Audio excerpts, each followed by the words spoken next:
Maqaa Abbaa, kan Ilmaa, kan Hafuura Qulqulluu, sadan Waaqa tokkoo. Amiin.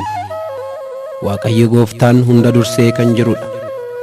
Samiin osoo hin diriirin, fuulli lafaa osoo hin argamin, tabboonni osoo hin dhaabbatin, karri qilleensaas osoo hin banamin, hallayyaan gad osoo hin fagaatin, lolaan galaanaas osoo hin lola'in, waaqummaa isaatiin kan turedha.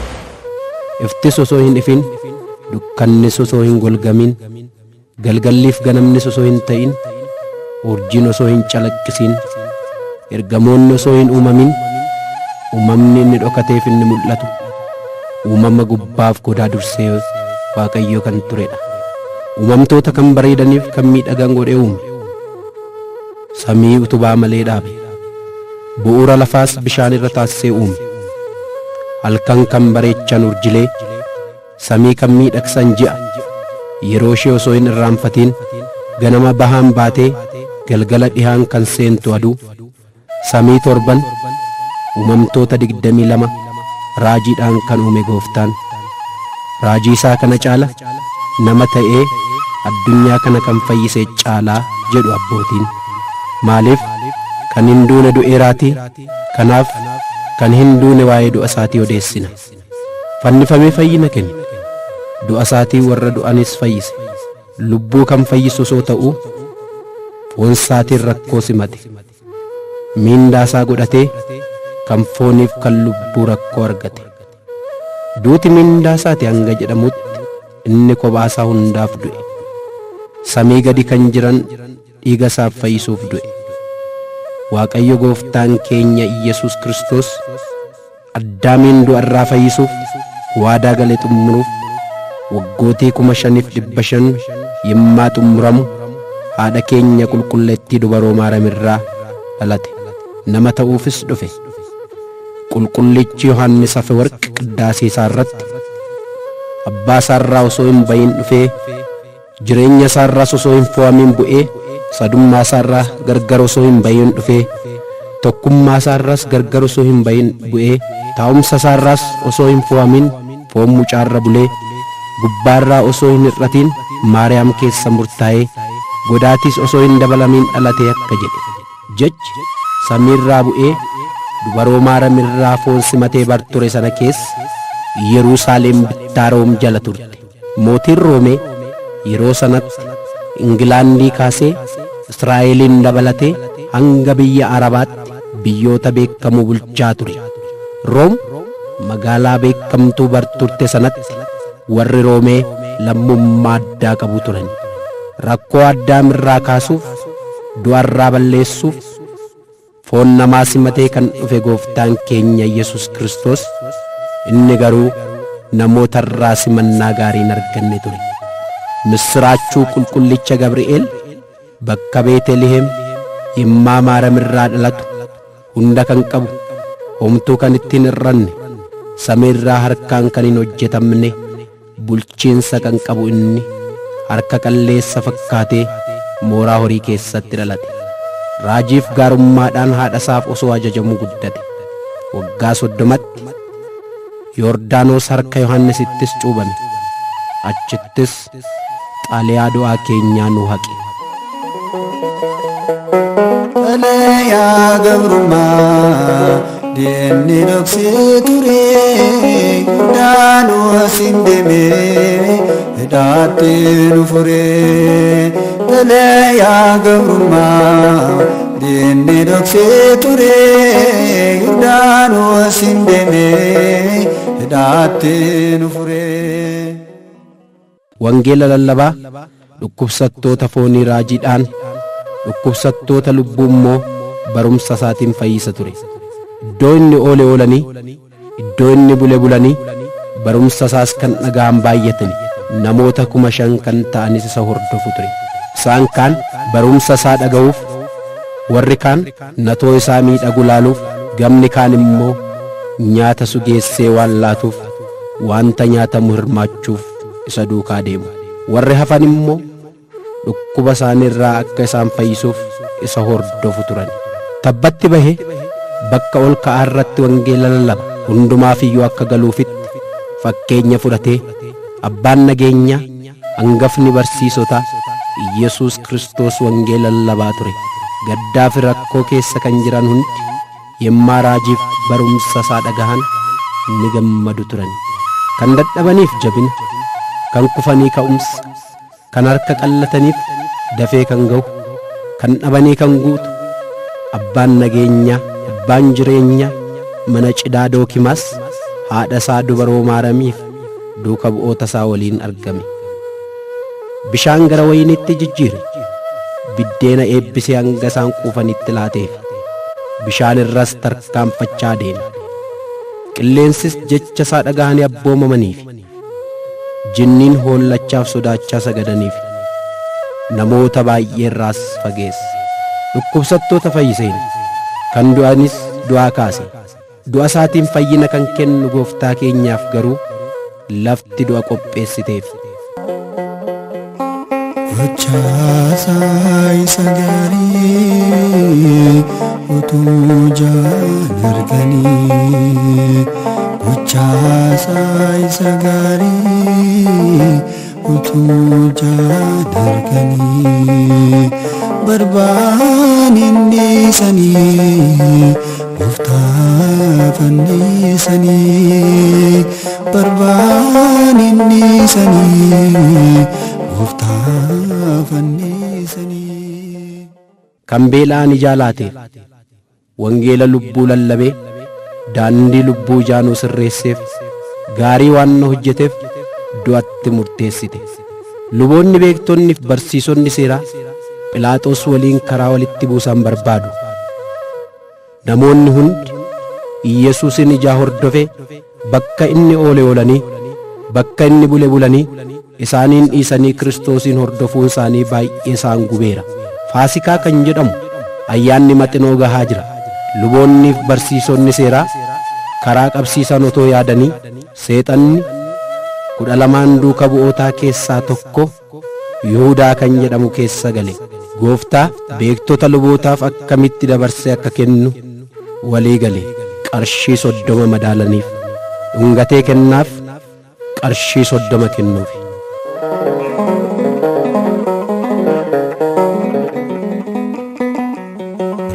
Naanti kee gurguruu kan odaadhaa raajidhaa gamuu.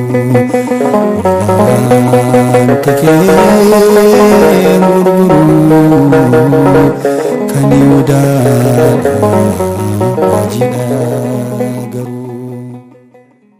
Fayyisaan addunyaa hundaa qarshii 30 gurgurame. Akka barsiisati gara Dabra Zayit bakka Geetesemaanii iddoo biqiltootaa osoo jiruu, Yihuudaadhaan kan ajajaman, abiddaaf waadaroo kan baatan luboonni fi barsiisonni seeraa gara isaa dhufan. Kan inni dhungadhu isaatii of eeggadhaa qabadhaa jedheeraatii gara Gooftaatti siqee dhungate. Barsiisaa koo nagaa oolteettaayii jedhe ammate. Ayhuudonnis itti tutanii qaban. Kun mallattoo Ayhuudotaaf Yihuudaa irraa kennameef ture. Qulqullichi Yohaannis Afeworqi qiddaasee isaa irratti hunda kan qabu qabamee, hunda kan bulchu hidhamee, ilma Waaqa bara baraa hidhanii horii isaadhaan harkisanii jaalalaan isaan hordofee akka jedhe. Duuka bu'oota irraa fo'anii qaban. Guyyaan sun calqaba guyyaa rakkoo turte. Foon koo kutee dhiiga koos dhangalaaseen aarsaa ta'ee si fayyisa jedhee waadaa kan gale Gooftaa keenya du'a balleessuuf, waraana du'aa cabsuuf, qalamuuf akka hoolaa oofamee deemuu duuba isaanii harkisaa deeman. Darbachaaf kuffisaa gara Philaaxoositti fuudhanii deeman. Duuka bu'oonni Gooftaan qabamuu isaatiin bittinnaa'aniiru. Tikeen qabamuun isaa hoolota bittimse.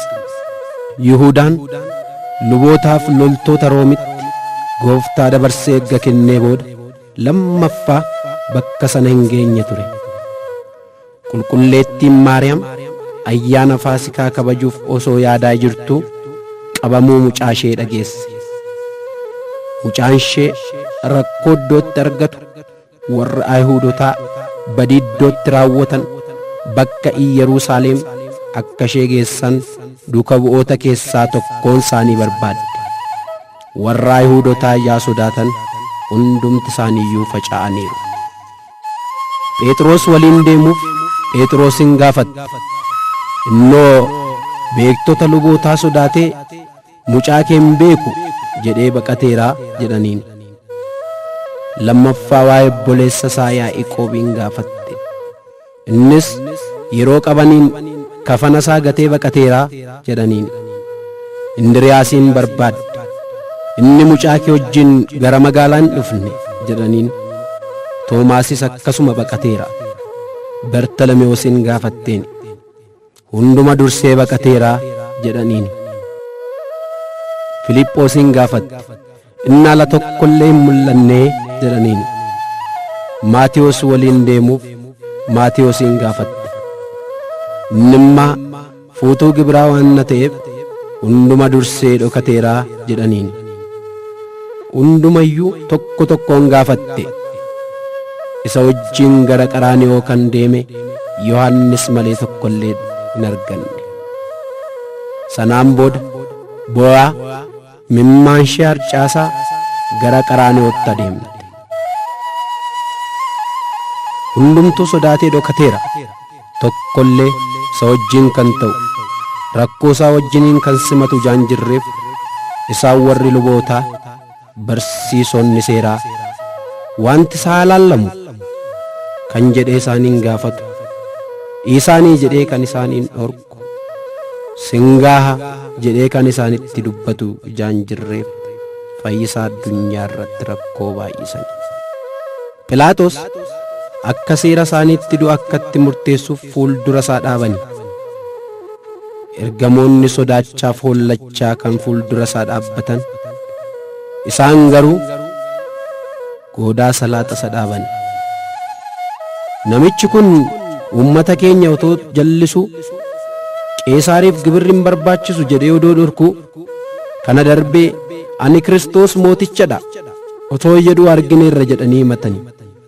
Sanbata kan hin kabajne nama Waaqayyoo kan hin taanedha jechaa walitti buusani. Inni garuu guyyaa sanbataa kan dhukkubsate fayyise, kan du'ees du'aa kaase. Mana sagadaa keessatti harkisaa kan naafate tokko argee Ayhuudonni garuu guyyaa sanbataa hin fayyisaa laata jedhanii himannaadhaaf eegu ture. Gooftaanis harka kee diriirsii jedhee innis diriirsee fayyite akka isa tokkoo taate. Ayhuudonni garuu sanbata diigee jedhaniin. Gara fuuldura isaatti garaan isaa kan bokokee namicha tokkoo ture. Gooftaanis namicha kana fayyisee gaggeesse. Ayhuudonni garuu sanbata diigee jedhani. Guyyaa sanbataa yemmaa darbu jaamaa ta'ee kan dhalate argee hancufa isaa biyyoon sukkuume ija isaa dibe. Deemiitii bishaan Salahoomitti dhiqadhuu jedheen. Deemee dhiqatee ilaalaa dhufe. Ayhuudonni garuu sanbata diigee jedhani.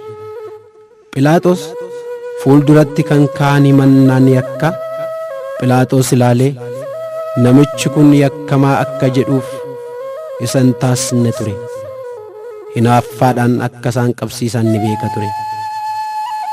Philaaxoos namoota walitti qabamaniin an namicha kanarratti yakka tokko illee hin argine, akka seera keessanitti fudhadhaa adabaa jedheeni.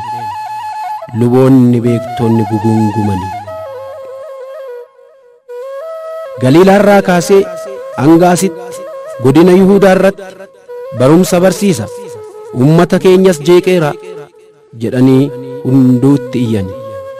Philaaxoos jecha Galiilaa jedhu yommuu dhaga'u nama Galiilaa yoo ta'e jedhee namoota Galiilaa gaafate. Nama Galiilaa ta'uusaa yemmaa baru kun bulchiinsa Heroodis ilaallata jedhee gara Heroodisitti erge. Yeroo sana Heroodis Yerusaalem osoo jiru gooftaan gara isaatti ergame. Gooftaan keenya bitamurraa bilisa ta'ee osoo jiru, mooticha samii lafaa osoo ta'ee jiru, inni mucaa mooticha samii yoo ta'u, Ayhuudoonni dhiibaa darbachaa gara Heroodisitti geessan. Heroodis Kiristoosin yemmaa argu miidhaginsa natoosaa, bareedina fuula isaa arguu isaatti baay'eetti gammade. Waa'ee isaa guyyaa baay'ee waan dhaga'uuf arguuf ni hawwa ture. Heroodis lapheen isaatti na'urraan kan ka'e deddeebisee isa gaafate. Inni garuu jecha tokko illee hin deebisneef ture. Luboonni fi barsiisonni seeraa callisuu isaatiin atanii walitti naqu ture.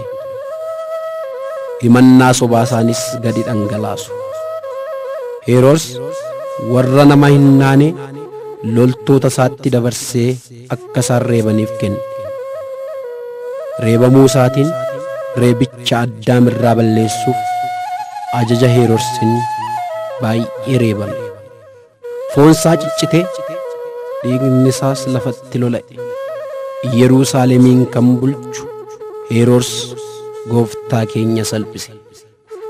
Namicha kanaaf du'atu ta'a jedhee gara Phiilaaxoositti deebise. Sababii kanaan Phiilaaxoosiif Heroodis bara hedduuf wal lolanii kan turan yeroo sana walitti araaraman.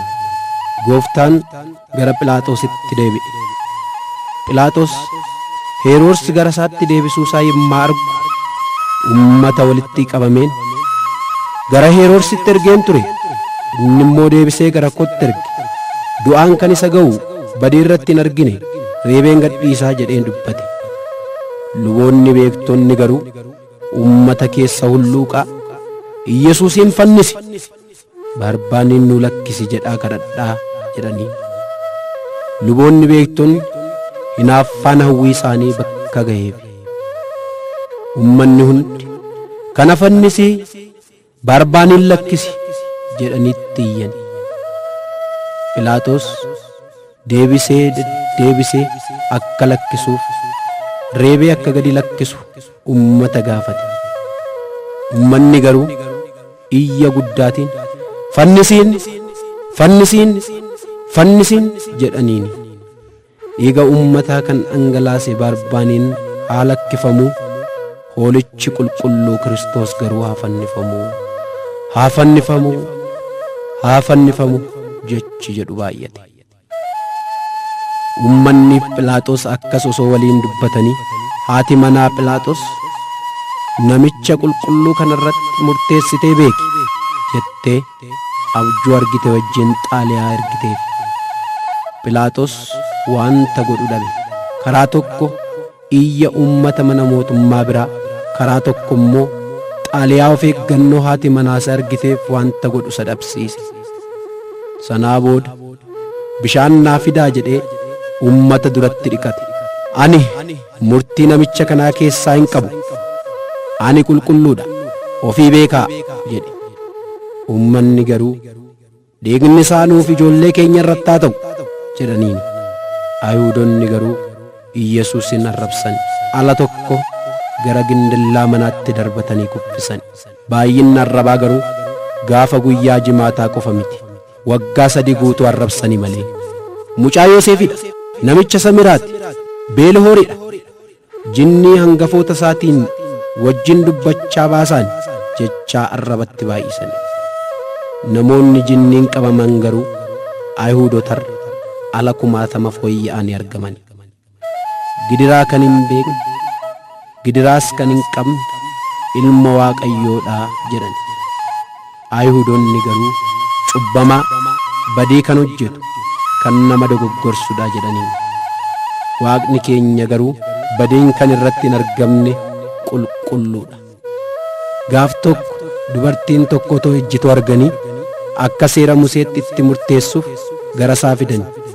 Dubartii sanaan, yaa mucaa koo, cubbuun kee si haqameera, lammaffaa cubbuun hojjetin kan jedhee gaggeesse. Ayhuudonni garuu cubbamaadha jedhaniin.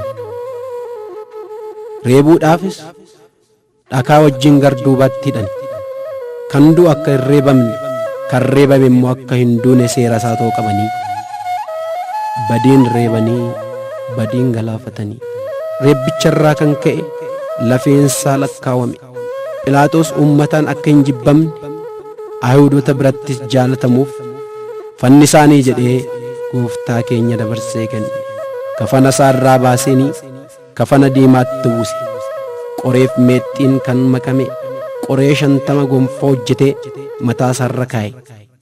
Mootii moototaa kan ta'u inni Ayhuudonni qoree gonfoo warra kaayan. Qoreedhaan kan miidhame mataan isaa dhiiga roobe. Fuulli isaas dhiiga uffate. Qaamni isaa hunduu dhiigaan cuubame. Harka isaa mirgaan ulee qabachiisan. Itti ceephaa'uudhaan fuuldura isaatti kufanii nagaa gaafatan. Mooticha Ayhuud, nagaan siif haa ta'u jechuudhaan itti ceephaa'an. Ergamoon hollachaa kan sagadaniif, toloonniif raajoonni sodaachaa kan uggumaniif, isaan Ayhuudonni garuu of tuuluudhaan sagadaniif. Kun isaan gammachiisuu dinnaan namoota hundaa caala natoo isaa bareedu irratti hancufa isaaniitti tufani. Fuula kolaalee kan dhaabbatu hin jiru kan jedhee fuula isaa irratti tufani. Inni garuu hancufa isaanii simachuudhaan cubbuudhaan kan gurraacha'ee ture fuula keenya nuuf bareeche. Mataa isaa uleedhaan, fuula isaa kaballaadhaan dha'an. Kirubeeliif Suraafeel fuula isaa ilaaluu kan hin dandeenye, Ayhuudonni garuu otoo isaan hin miidhin isa miidhan. Fuulli isaa akka hafuura qulqulluuf akka abbaa isaa utuu ta'u, foon fuula isaa kaballaan dha'an. Ulfina isaan kan ka'e uummanni hundumtiyyuu hollachaa sodaachaa kan sagadaniif Waaqayyoo kaballaadhaan dha'an. Miidhaaf rakkoo sitti baay'isanii. Philaaxoos gooftaa gara alaatti baasee uffannaa kafana mootummaatti uwwisee mataa isaarras gonfoo qoree irra kaa'ee, yeroo kana uummanni yommuu kafana uffateef gonfoo kaayate argu fannisiin fannisiin fannisiin jechaa itti iyyani. Philaaxoosis kunoo hodhaa fudhadhaa fannisaanii jedhee kenneef.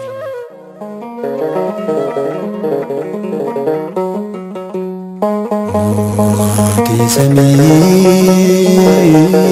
lafaa Yesuus gooftaan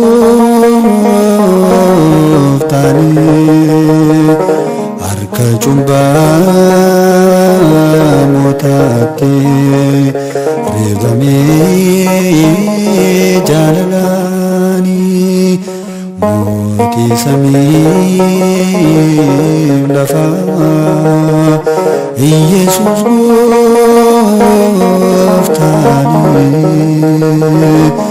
harka cubbamootaatti reebamee jaalalaani. Luboonni warra hangafootaaf barsiisonni seeraa akka seera Ayhuuditti ciqilee 17 kan ta'u fannoo baachisanii fannisuudhaaf fuudhanii deemani. Deemsi isaas mooraa Yerusaalem ala kan jiru gara Qaraaniyoo. Wajjiniin kan jiru baay'inni uummataa salphaatti akkasumaan kan madaalamuu miti. Meeshaa waraanaa qabatanii kan hordofan loltoota 580 ta'u. Isaaniin kan gargaaranis hedduun ni jiru. Miidhaaf rakkoo isaa kan argan dubartoonni Yerusaalem laphee isaanii dhahaa lafatti of darbachaa boo'uuf turani. Inni garuu, isin dubartoonni Yerusaalem naaf hin boo'inaa, ofiif ijoollee keessanii boo'aa. Maseena dhala dhabduu kan taate, gadameessi hin deenye, harmi hin hoosifnes kan eebbifamedha yeroon jedhamee dubbatamu hin dhufaa jedheen. Kan muka jiidhaa kanatti akkas godhan osoo gogaasa argataniiru ta'e maal godhu laata? Fannoo isaa akka baateetti lafatti gadi kufe. Kashlabboota kabiroo fidanii dhufanii si kabajneerraa bitaaf mirga kee kan sii dhaabbatan sii muunne jedhanii bitaaf mirga isaattis fannisanii. Fannoo isaa akka baatetti daandii irratti kufe, rakkatee dhiphate, afaan isaas hin banne ture. Akka qalamuuf hoolaa deemu innis gara Qaraaniyootti deeme. Mana cidaatti kan waamame namoota kan gammachiisu inni hoolaa gaariidha. Hanga iddoo fannisamu ga'utti uleedhaan dhahaa darbachaa kuffisaa geessaniin. Qaraaniyoo akka gaheen fannoorra dugdaan ciibsanii. Namoota saqalan fuulduratti akka sa'a callisuu afaan isaa hin banne akka jedhe raajichi. Fannisuuf fannootti fannisanirra raffisan. Bismaarattiin fannisan laphee isaatiin ba'e. Laphee isaa bismaara tokkoon dugda isaatiin hanga ba'utti rukutan. Ergamoonni garuu karaa laphee isaaf dugda isaa dhiiga isaa dhangala'ee waancaa warqeetiin waraabani. Harka isaa hanga fannootti maxxannaa'utti bismaaraan lamaan rukutani. Ergamoonni garuu dhiiga isaa waancaa biddaatiin fuudhani. Namoota dhukkubsatan harka isaan ijaa fayyise. Namoota jaaman harka isaan ijaa fayyise. Harka isaatiin kan du'an ijaa kaaseef. Ayhuudonni garuu bismaaraan harka isaa fannootti maxxansan. Miilla isaa bismaara tokkoon rukutani. Ergamoonni garuu dhiiga miilla isaa waancaa biddaatiin fuudhani. Aduun isa duraarra adda taatee sammuurra gahuuf deemaa jirti. Iyyiif jeequmsi uummataas itti fufaa jira. Rakkoon Kiristoosis akkasuma. Bismaarri rukutamee akkuma dhumeen fannoo mukaa irratti fannisaniin. Fuula isaa gara bahaatti, dugda isaa gara dhihaatti naannessanii fannisanii. Inni uummata addunyaa kanaa fayyisuuf samii gadi lafaa ol ta'ee muka irratti fannisame. Nuun qulqulloota wajjin tokko nu taasisuuf warra cubbamtoota wajjin lakkaawame. Phiilaaxoosis cubbuu isaa kan ibsu barreeffama barreessee fannoo isaa irratti maxxanse. Barreeffamichis kun Iyyasuus Naaziricha mooticha Ayhuud kan jedhu ture. Karaarra kan darban hundi mataa isaanii gadi qabaa gooftaa keenya Yesuus Kiristoosin arrabsan. Barsiisonni seeraaf beektonni lubootaa orma kan fayyisu mee ofaa fayyisu jedhanii itti qoosu turan. Inni garuu waaqummaa isaatiin akka isaan itti qoosanitti fannoo irraa bu'ee of fayyisuu ni danda'a ture. Garuu Addaam waadaa guyyaa isaanii eegaatii. Innis jecha isaa waadaa gale xumuruuf fannoo irraa hin buune. Haati gooftaa keenyaa Yesuus Kiristoos qulqulleettiin Maariyaam, mucaa obboleettii seentala Qaloophaa fi Magdalaawit Maariyaam wajjin fannoo jala dhaabbachaa jecha garaa nama nyaatuun dubbii nama boossisuun boohaa turte. Durbummaadhaan kan deesse mucaa ishee jaalatamaatiif durboon Maariyaamaaf hin boossuyyuu. Ji'a 9 kan baatte mucaa ishee durboon Maariyaamaaf hin boossuyyuu. Harma durbummaa kan hoosifte mucaa isheef durboon Maariyaamaaf hin boossuyyuu. Mucaa isheef jecha gammoojjii keessa kan rakkatte durboon Maariyaamaaf hin boossuyyuu. Raahel ijoollee isheef hin boossi yoo ta'e durboon Maariyaam mucaa isheef maaf hin boossuyyuu. Raahel gara tokkootti fuutee kan hin godaanne ijoollee isheef hin boossi yoo ta'e Heroos akka jalaa hin ajjeesne baattee kan godaante mucaa isheef durboon Maariyaam maaf hin boossuyyuu. Raahel awwaala isaanii kan hin argine ijoollee isheef hin boossi taanaan awwaala mucaa ishee otoo laaltu durboon Maariyaam maaf hin boossuyyuu. Abbaan lammii Israa'el 12 jaarsichi Yaaqoob ijaa mucaa isaa Yoosef boo'ichi inni boo'e har'a haaraa ta'e mul'ate. Yaaqoob mucaasaa Yoosefin obboloonni isaa yommuu hidhan hin argine. Durboon Maariyaam garuu hidhanii yommuu harkisan argiteetti. Yaaqoob Yoosef yommuu obboloonni isaa yommuu boollatti darbatan hin argine. Durboon Maariyaam garuu mucaa ishee qaraaniyootti fannisame argiteetti. Yaaqoob Yoosef yommuu obboloonni isaa kafanarraa baasanii qarshii 20 gurguran hin argine. Durboon Maariyaam garuu Yihuudaan immaa qarshii 30 gurguru argiteetti. Yaaqoob dhiiga mucaasaa osoo hin ta'in dhiiga hoolaa argeetu boo'e. Durboon Maariyaam garuu fannoo isaa jala dhaabbattee yemmaa dhiigni mucaa ishee dhangala'u argitu akkamiin jettee haa callistu? Mucaa ishee yommuu rakkoon suukkanneessarra ga'u laaltu maaliif hin boossoyyuu? Torban ergamoonni Waaqayyoo dhufanii ishee jajjabeessan. Isheen garuu mucaa ishee fannoo irratti osoo ilaaltu akkamiin jettee haa jabaattuyyuu? Abbaan ishee Daawit farda abiddaarra taa'ee jajjabeesseen. Isheen garuu boo'icha dhiisuu hin dandeenye. Erga dhalattee qabdee kan rakkachaa turte haati keenya qulqulleettiin durboon Maariyaam keessumaa waa'ee mucaa ishee kan caalutti ta'e. Mucaa ishee fuuldura isheetti fannifamee osoo ilaaltu akkamiin jettee haa callistuyyuu?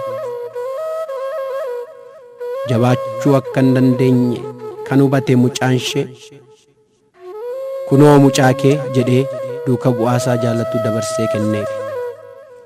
Yohannisiif yeroo rakkinaaf yeroo dhiphinaa kan gargaartu ijaa fannoosaa jala dhaabbate kennamteef.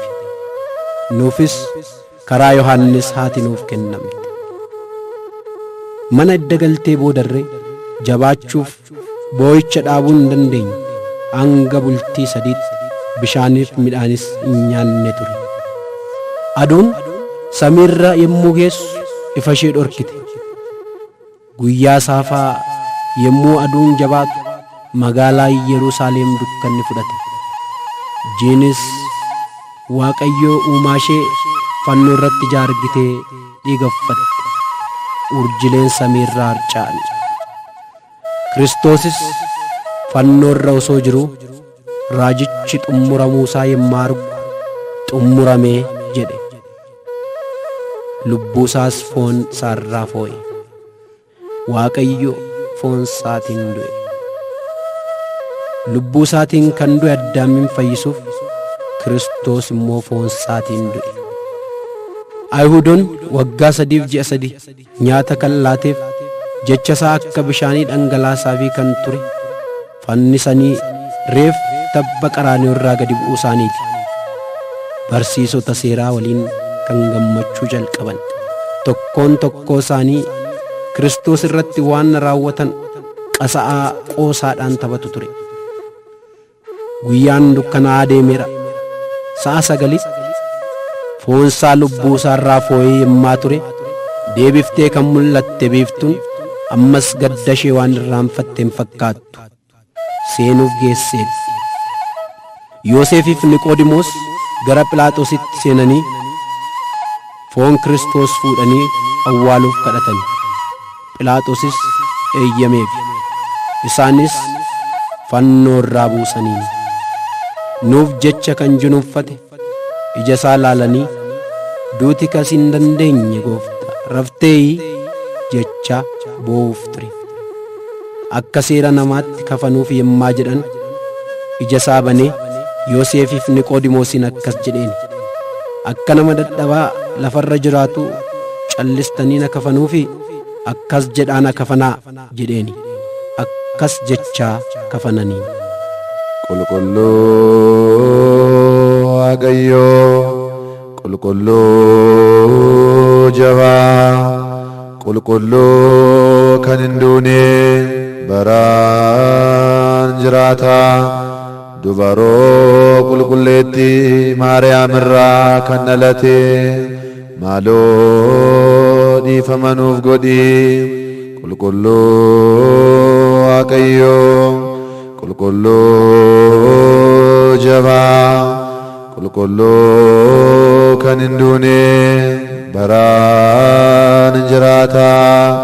Yordaanos keessatti kan cuuphame fannoo muka jiidhaa irratti kan fannifame maaloo dhiifama nuuf godhi qulqulluu Waaqayyo qulqulluu jabaa qulqulluu kan hin duune baraan jiraata guyyaa sadaffaatti du'oota keessaa kan ka'e gara samiittis galataan kan ol ba'e mirga abbaa isaas kan taa'e galataanis deebi'ee kan dhufu warra du'ootaaf jiraattota irratti kan murteessu galanni abbaaf galanni ilmaaf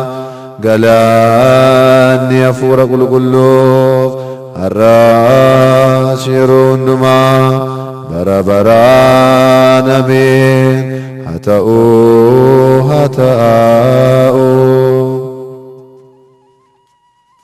jedhanii Yoosef ofiisaa bakka awwaala qopheessate awwaala haaraatti Kiristoosin awwaalanii awwaala isaas dhagaa gangalchanii duuchanii beektonni luboonniif barsiisonni seeraa akka duuka bu'oonni ka'eera jedhanii ummata keenya hin jeeqne deemnee Phiilaaxoositti himna jedhanii Phiilaaxoositti himanii loltoota 400 awwaala isaa eegsisanii eegdonni sunis hanga guyyaa 3tti cimanii eeganii sanbata duraa galgala urjiin himmaa samii bareechan jiinis gadda ishee irraanfattee boo'icha boosse imimmaan ishee xaawwattee fuula ishee abiddas baay'ee ibsitee himmaa jirtu osoo hin yaadamin Yerusaalem karaa Gologootaa wanti nama sodaachisu tokko dhaga'ame.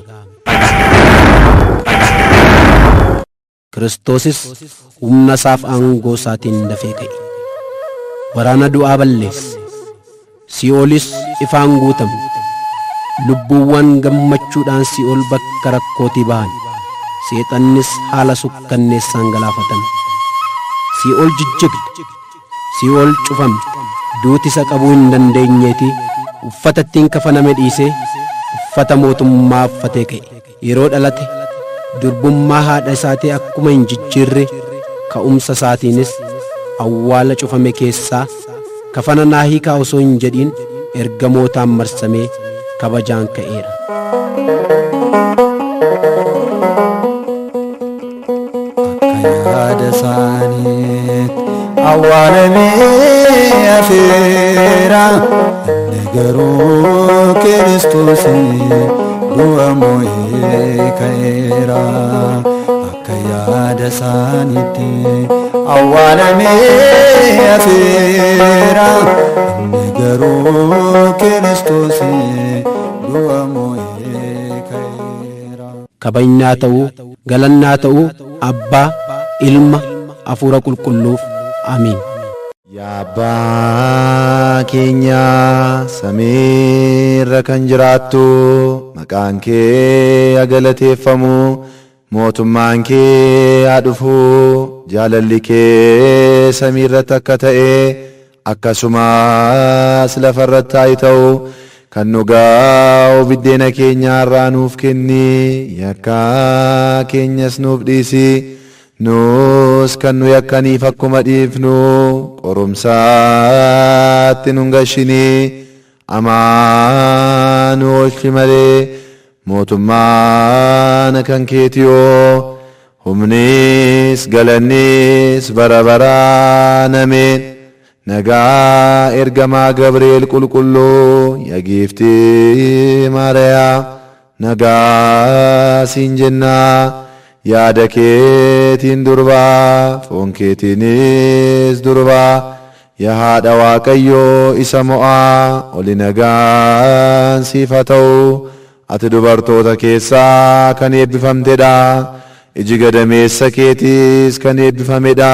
Gammadii ayyaana qabeetti Waaqayyoo si wajjin jira jaallatamaa ilma kee gooftaa keenya fayyisaa keenya Iyesuus Kiristoos biraa araara nuuf kadhadhu cubbuu keenya akka nu dhiisuuf hanga bara baraatti. Ameen.